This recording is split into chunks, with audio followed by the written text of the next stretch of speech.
और देश और दुनिया की तमाम खबरें देखने के बाद अब हम आपको एक ऐसी दहलाने वाली तस्वीरें दिखाएंगे जिसमें आप समझिए कि अगर आप अकेले चल रहे हैं और आपके पीछे पीछे झुंड में कई लोग भी जा रहे हैं तो ऐसे में आप डर जाएंगे, क्योंकि ये घोटू गैंग भी हो सकता है। एक रिपोर्ट इसी से जुड़ी आपको दिखाते हैं।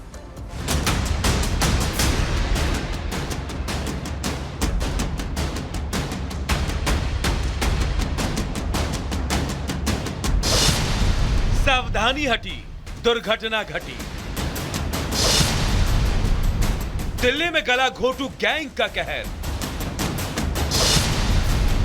दिन या रात कभी भी लूटे जा सकते हैं आप। अकेले पाकर करते हैं शिकार।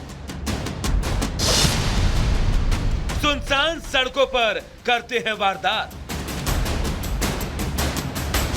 जी हां, देश की राजधानी दिल्ली में एक नए गैंग ने आतंक मचा रखा है। यह गैंग है गला घोटू गैंग, जो अपने शिकार को अकेला और सुनसान जगह पर पाकर उसे लूट लेता है। पहले आपको एक सीसीटीवी फुटेज दिखाते हैं, जिसके बाद इस गैंग की पूरी कहानी तफसील से बताएंगे।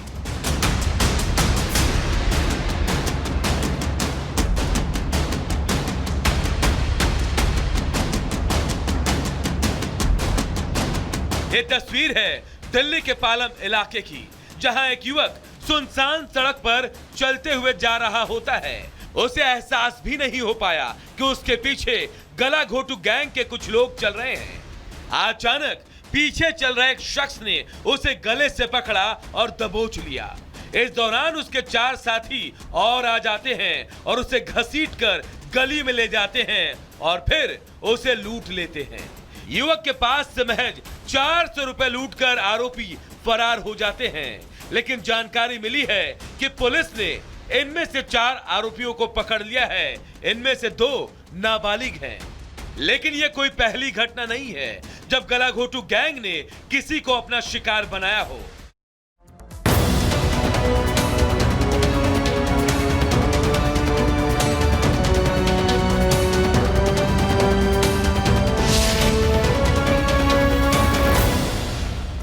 दिल्ली में ड्रग्स के कितने सौदागर, ये बड़ा सवाल है। अब आपको बताएंगे कि ऊपर नमकीन भीतर कोकीन। जी हाँ, एक ऐसी ही जानकारी का बड़ा खुलासा हुआ है राजधानी दिल्ली से, जहां पर ड्रग्स की यानी कि कोकीन की बड़ी खेप बरामद हुई है। इसकी कीमत 2000 करोड़ बताई जा रही है। सवाल बड़ा है कि आखिर सप्लाई कहां से हो रही थी, किसका कनेक्शन है, क्योंकि पिछली बार जो मामला सामने आया था उसमें कांग्रेस का हाथ सामने मिला था। पूरी खबर इस रिपोर्ट में देखिए।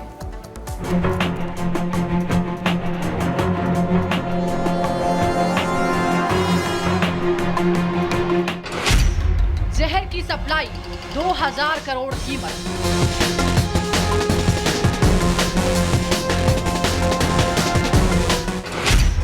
नशे का व्यापार, कांग्रेस का साथ।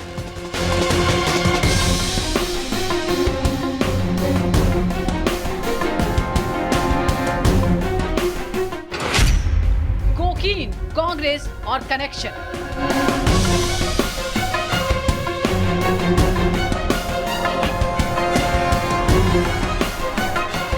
ये रिश्ता आखिर क्या कहलाता है? सवाल इसलिए क्योंकि अपने स्पेशल मिशन के तहत दिल्ली में जब 5000 करोड़ की कोकीन पुलिस ने जब्त की तो कांग्रेसी कनेक्शन सामने आने के आरोप लगे थे। तो क्या इस बार भी कोई कांग्रेसी जहरीले सप्लाई के इस खेल में शामिल है? दिल्ली पुलिस की स्पेशल सेल इस वक्त अपने स्पेशल मिशन पर है, जिसे ड्रग तस्करों की नींद उड़ी हुई है। पहली बड़ी सफलता के बाद स्पेशल टीम रमेश नगर इलाके में ऑपरेशन के लिए पहुंची। ग्राउंड फ्लोर पर बने एक छोटे से गोदाम में छापा मारा तो आंखें खुली की खुली रह गई। स्पेशल टीम ने करीब 200 किलो कोकीन बरामद की। अंतर्राष्ट्रीय बाजार में इसकी कीमत करीब 2000 करोड़ के आसपास है। ये पूरी बरामदगी हाल ही में बरामद 5000 करोड़ की ड्रग्स के मामले की जांच और शिकंजे में आए आरोपियों से पूछताछ के आधार पर की गई है। और इसीलिए सवाल उठ रहे हैं कि इस बार भी कोई कांग्रेसी कनेक्शन तो नहीं है। दरअसल इससे पहले दिल्ली के महिपालपुर में दिल्ली पुलिस की स्पेशल टीम ने छापा मारा था तो बड़े जहरीले खेल का भंडाफोड़ हुआ था। 2 अक्टूबर 2024 को दिल्ली के महिपालपुर में छापा मारा, रमेश नगर में धावा बोला। महिपालपुर से करीब 5600 करोड़ का कोकीन जब्त किया गया। रमेश नगर से जब्त कोकीन की कीमत करीब 2000 करोड़ की बताई जा रही है। महिपालपुर में चल रहे ड्रग्स केस खेल में कांग्रेस का एक कार्यकर्ता शामिल था। अब सवाल यह है कि यहाँ कौन है जो इस पूरे खेल को हैंडल कर रहा था। खैर, इस बार किसका कनेक्शन और किसका साथ है, आरोपी कौन है, ये तो जांच के बाद साफ हो ही जाएगा। लेकिन इतना तो तय है कि राजधानी दिल्ली में बैठा कोई बड़ा खिलाड़ी इस नेटवर्क को कंट्रोल कर रहा है। ऐसे में देश के युवाओं को सावधान रहने की जरूरत है। Bureau report, Republic Bharat. और इसी बीच महादेव बैटिंग ऐप मामले में बड़ी खबर सामने आ रही है, यानी कि मास्टरमाइंड महादेव बैटिंग ऐप मामले का सौरभ चंद्राकर, जिसको भारत लाने की तैयारी हो रही है और आखिरी चरण में ये तैयारी चल रही है। तो बड़ी खबर आपको बता दें, महादेव बैटिंग ऐप मामले से जुड़ी हुई दुबई में गिरफ्तार हुआ सौरभ चंद्राकर, जिसको अब भारत लाने की तैयारी हो रही है। अंतिम चरण में प्रत्यर्पण की प्रक्रिया है। महादेव बैटिंग ऐप का मास्टरमाइंड है सौरभ। बिल्कुल, मास्टरमाइंड सौरभ चंद्राकर की दुबई से गिरफ्तारी हुई है। हमारे संवाददाता जतिन हमारे साथ जुड़ गए हैं। जतिन, और क्या कुछ जानकारी मिल रही है इससे जुड़ी हुई?